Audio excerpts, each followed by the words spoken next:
Dirty Pop, UVM's #1 show for movies, music, pop culture, celebrities, and more. I'm Hailey. And I'm Abby. And we're going to start out with some Hollywood news this week. So what's new? Justin Bieber news is getting old. It doesn't get old. He rejected a plea deal in his DUI case because it would involve random drug testing, probation, no everything. Fun. Yeah, basically. And he doesn't think he could ever pass a random drug test. So. No. But he's open to other deals, apparently. Ones that are more favorable to him. Yes. Good. Probably involving more money as well. Yeah. Speaking of Justin Bieber, the Buckhead Neighborhood Coalition, which is an Atlanta neighborhood group of homeowners, has started a petition to try to get him removed from their neighborhood where he has just bought a home so that he can try to be a rapper. So they put out a big list of reasons why they don't want to have Justin in their neighborhood, about how he drives sports cars under the influence, and how do we know he won't do it again, and we can't have our children on the streets where Justin Bieber might be. And it's actually a much bigger deal in Atlanta because everything he did that was a misdemeanor in California is a felony there. So it's not even really in his best interest to move there. Yeah. Probably will anyway. Yeah, I don't think he's super interested in his own best interest. Jason Collins signed a 10-day contract with the Brooklyn Nets, so he will be the first openly gay NBA player. Pretty exciting. He's 35. He's not that good. From a sports perspective. Yeah, he's probably not even that gay. No. It's just all news. He doesn't even like Elton John. God, he sucks at both things. Maria Von Trapp died, who is not actually Maria. She's portrayed as Louisa. Yeah, one of the children, the second oldest daughter, the last surviving member of the Von Trapp family, which was, Vermont. Of course, the inspiration for The Sound of Music, died on Tuesday at the age of 99. It's very sad. I love The Sound of Music. It's one of my favorite movies. It's just a little light of the world is gone. Exactly. It's very upsetting. So, R.I.P. Speaking of upsetting, Miley Cyrus tried to make out with Katy Perry at her concert, and that didn't go well. Yeah. She started. You can see it really close up. She started to slip her the tongue, and it got really awkward. Yeah, I was uncomfortable. But then Katy Perry posted a reaction shot afterwards where she was like, "OMG, love making out with Miley" or whatever. So it was a pseudo publicity thing, but I don't know how successful it was for either. If you're not Madonna and Britney at the 2003 VMAs, you're not doing it right. Yeah, always. That's what I say. Just in life, just a general agreement. Megan Fox, in semi-relevant news, Megan Fox and Brian Austin Green had their second child, a boy, named Bodie Ransom Green, because that is a name for a child. It's better than a lot of the other names we've heard, in all honesty. That's true. It was totally secret. They just now, I think they had him last week, and they're just now releasing the name because people are so concerned. But speaking of secret, yeah, your two favorite tween TV show characters got married. Seth Cohen and Blair Waldorf are married and in secrecy. No one even knew. I know, the fan fiction that could have happened about Seth and Blair. Oh my God. Oh, it already exists, but it's almost two different generations though, because we grew up with the OC. OC was kind of early middle school. Yeah. And Gossip Girl was I recently watched it the other day. Exactly. Just all people who are just now watching it, but no. So cute. I'm really into it. He's the nerd, and she's Blair, and it's just it works out. Yeah. We'll see how many years it lasts. Yeah, it's very cute. All right, so I think that's all we have for the news in Hollywood this week. Stay tuned for TV characters that you would want to be friends with Allie and her sister. Hi, and welcome back to Dirty Pop. I'm Allie. I'm Eliza. I'm Allie's sister. I don't go here. And this is a sibling segment. We're going to be talking about friends and TV shows that you would like to have in real life. They're actually characters, but here we go. If anyone here watches The League, there's a lot of great characters that are on that show. It's going to be hard to figure out which one I want the most, but I really like Pete, who's the main guy. He's very sarcastic, he's very funny, quirky, and knows how to mess with their good friend Andre, and it's good to watch. What do you think? I like Rafi a lot. I mean, oh my goodness. That episode where he gets the toilet seat confused with cocaine, that was pretty classic. I like to party with him. He's a crazy character, absolutely insane. Check it out if you haven't. Next, Eliza here doesn't watch The Walking Dead, but I'm a huge fan, and Michonne is one of my favorite characters. She carries a samurai sword, has crazy dreadlocks, and is a total ass kicker. I'd love to be her friend, and especially in a zombie apocalypse, that girl will get your back. She's clutch. She's so clutch. She's great. So that would be totally someone I'd want to have on my team. Next show we're talking about would be in Game of Thrones. A lot of crazy characters in that as well.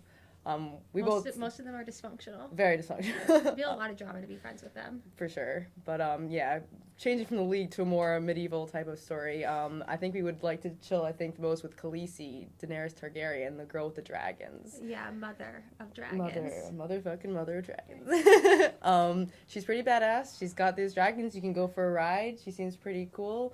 Badass chick trying to fight for the throne amongst all these men, so... I would definitely take her side. I think she's the strongest contender for the throne, and I want to be on the winning side, don't you? For sure. And I wish also to meet Jon Snow, because he's pretty cute. Yeah. He's cute. Taking it back a little bit, Parks and Rec characters. Some funny characters in that. I definitely want to be friends with Andy. He's a goofball. He's adorable. He's just like a funny dude, and I think we'd have a great time together throwing back some beers.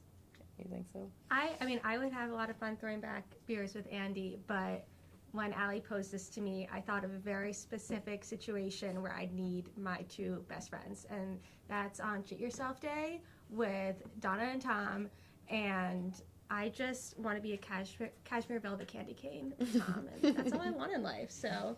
Yeah, man, that's a great two people to chill with. Yeah. I'm down with that. Lastly, we have Shameless, one of my favorite shows. I can't stop talking about it. I personally have the fucking greatest affinity for Kevin, their neighbor of all the family. Don't let Mom hear you. Sorry, guys. I got really into it. He's like a really funny dude. He loves his wife. He loves the Shameless family. He's always down to have a good time and is like a really sweet character. I would love to hang out with him too. He's a nice guy. I like a samurai bun a lot. Yes, and his hair has been growing throughout the past 5 seasons, and it's like down to here now. It looks good. He's got a cool thing going for him. He's a great guy. Yeah, I'd like to meet him. And also, we wanted to talk about girls, and then we realized we hated everyone on that show. Yeah, so I would be friends with none of those bitches. Yeah, so. To steal a line from Shoshana from last episode, who really told it like it is, and I really appreciated her candor. Yes, and that was all the characters we'd like to be friends with in real life. Yeah. Stay tuned for our next segment. Hello and welcome back. I'm Abby. And I'm Luca, and we're going to talk about our favorite Friends episodes with our resident expert and resident novice. Friends is my all-time favorite show. My mom has told me many times that they're not real, but they are to me. And that's I just bought a inspirational. cat to watch Friends with me. Wow, your social life is Booming.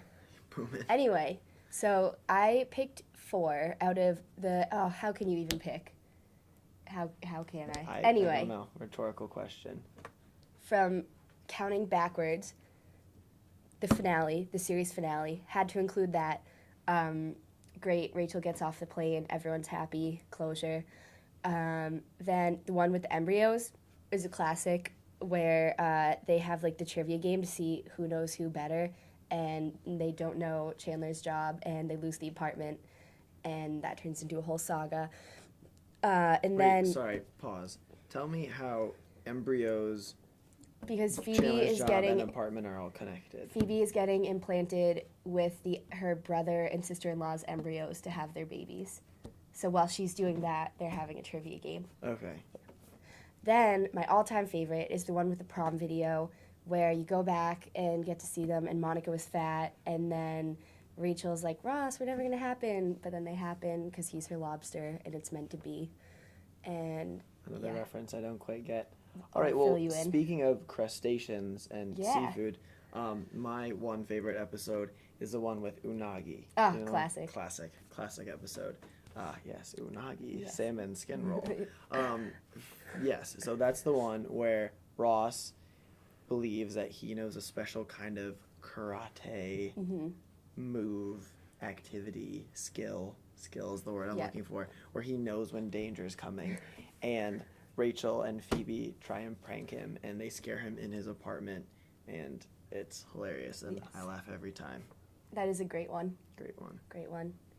So, yeah, that's everything. If That's you it? want, I could all you sometime had? talk about all of Friends, like every episode, and break them all down. You could have your own show just for that. That'd be great. Yeah, I'll talk to the exec board. So coming up next is the weirdest Netflix suggestions with Hailey. Hi, and welcome back to Dirty Pop. I'm Hailey, I'm Joe. and we're going to be talking about the weirdest Netflix suggestions in our Netflix account. Yeah, Netflix recently has been a colossal ass mess. It's been weird, and the suggestions are super specific now. Yeah. Like 1940s, civil rights movement, I don't know, twerk off, I don't know. That's not a whatever. category that I Yeah. have. But it'll give you something that's so specific, it's only one item, like a movie or TV show, Yeah, which is really like weird. nothing fits in that category. So here's some of our weirdest picks. I get a lot of lesbian movies because one time I watched a movie about lesbians. It wasn't even like that really lesbian heavy. It was called Kiss Me, and there was lesbians in it. But so all of a sudden, my whole Netflix thing, which is my stepmom's, which makes it worse, is like lesbian critically acclaimed dramas or like lesbian comedies, which like I didn't know was a thing, or like foreign language lesbian romance, like foreign silent films. Oh my god. And so the whole thing is like my whole Netflix is lesbian movies, which I always have to explain to other people when I give them the Yeah. password. And it's Like- awful and it doesn't go away. This was like months ago that I watched this movie. I regretted it forever. Yeah, my brothers, I have 3 of them, have my Netflix account. And one of them watched a documentary on the Bloods. So now all my Netflix suggestions are about thugs. So I put on the Crips here, and maybe I'll watch it. It looks interesting. I don't know about their gang or how I can get involved, but I'm really excited to do so. Netflix is like worse than Facebook now. You know how like Yeah. one time you look at like a pair of shoes on the internet and then Yeah. Facebook advertises it to you for like 8 years? That's Netflix now. Or if you're in a Exactly. relationship, they put engagement rings on the side of the page. That's kind of Shade. messed I up. got you. Netflix is going to start doing that. The other one I had is Prison Wives. I don't know what it is. That's a but category? yeah, it was. I think it's a TV show. Not on. It's on the Identity Channel. I didn't know that And was a channel. Prison Wives. Oh. I don't know if it's about women who get married together in prisons, or it's about There's a lot people of who ways. have a spouse in jail. A lot Either of ways that way, they could go with that. yeah, it's really weird. But Yeah. that was my number 1 pick. I watched one episode of a BBC show called Call the Midwife, and now I get every BBC drama that has ever been produced, every edition of every Jane Austen film my adaptation, every like weird like social class British issue drama is now my whole Netflix queue. It's so annoying, like upstairs, downstairs, north, south. They're really into like weird like social dichotomies in the Oh my BBC, gosh, they must and be. they're all heinous. The next one I have is Lust on the Dust, which is a movie apparently about the gold rush and all the sex that went down in the minefields. What did you watch that made it suggest Nothing. that? It was to just you? it was just in my top 10. I don't know what's going on at all. Recommended for Jotang. Another one I have is Fat Beach, PHAT Fat. Oh. It's about a guy who flips burgers, an African American male, who flips burgers in the South Side. Did you watch Good Burger? That sounds like you watched Good Burger. I have watched Good Burger recently, but this guy, he flips burgers for the first 5 minutes of the movie, and then he gets to go live on a beach instead. But he can't swim, so it's really not that interesting. Gotcha. Yeah. All right. Well, let us know what your weirdest Netflix suggestions are on our Facebook page. Next, we're going to have the Jack Steele Minute, so stay tuned. Hi, and welcome back to Dirty Pop. This is a Jack Steele Minute. Today, we're going to be talking about the top 10 best Canadian contributions to American pop culture. Number 10, basketball. Yep, James Naismith, 1891. He was walking down the street, and he created one of the greatest games of all time. You're welcome, LeBron James. Number 9, Cologne High.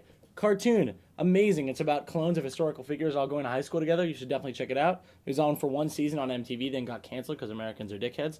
Number 8, Celine Dion. Do you believe in love after love? Yes, I do. Number 7, Jay Biebs. I'm going to leave that right there. Justin Bieber. Love him or hate him, he's a person. Number 6, Vancouver native Seth Rogen. Can we talk about him for a second? The lovable bear of comedy, Seth Rogen. Knocked up. Hilarious guy. Number 5, Ryan Reynolds. I mean, goddamn. Ryan Reynolds? And people telling me that Canada doesn't produce attractive people. Ryan fucking Reynolds. Number 4, London, Ontario native. Oh, I'm sorry, Ryan Gosling. Not too shabby. Okay, 5 and 4. Ryan Gosling, Ryan Reynolds. Number 3, Degrassi, Next Gen. Great show. Number 2, Franklin. Hey there, Franklin. You know what I'm talking about, the lovable turtle. Who doesn't love Franklin? He was a Canadian cartoon. And number 1, I'd just like to take a moment of silence. And not silence, I'd like to play the Canadian national anthem. Because we won the gold this week. So, suck on that, America. This has been a Jack Steele Minute. Hi, welcome back to Dirty Pop. These are your tweets of the week. So I'm going to get right into it with Kelly Clarkson, who tweeted, "Watching undercover bosses while being pregnant and highly emotional is not a good thing. I can't breathe. I've been crying so hard." I have no comment for that one. Kelly Clarkson, get it together. Next tweet we have is at Goddess of Love, which is now Lady Gaga apparently. "I can't believe it was 1 year ago this week that I had my hip screwed together. I'm proud of how hard I worked to recover. On to the next level." First of all, Aphrodite wants her title back. Secondly, glad you can dance in your dresses and your messes, whatever you are, Lady Gaga. And your clones, the people who pray after you, yes, Gaga, we're glad you can walk again. Thank you very much. Ariana Grande just tweeted, "I want to punch my GPS in the face every time she interrupts the music playing." Sad face. Because yelling on every track is more important than driving to your destination, Ariana Grande. Get it together. Who the hell are you dating currently? No one knows. Stop tweeting about your love life problems, because we don't want to date you. None of us do. We're done with you.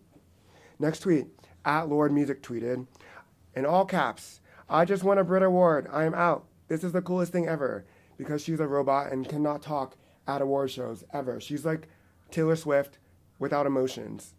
Are the Brits even a thing? Patriotism forgot our revolutionary oppressors, and we call you a traitor. Goodbye, Lord. And with that, that's the end of our episode. Catch us next week, same time, same place. See you later.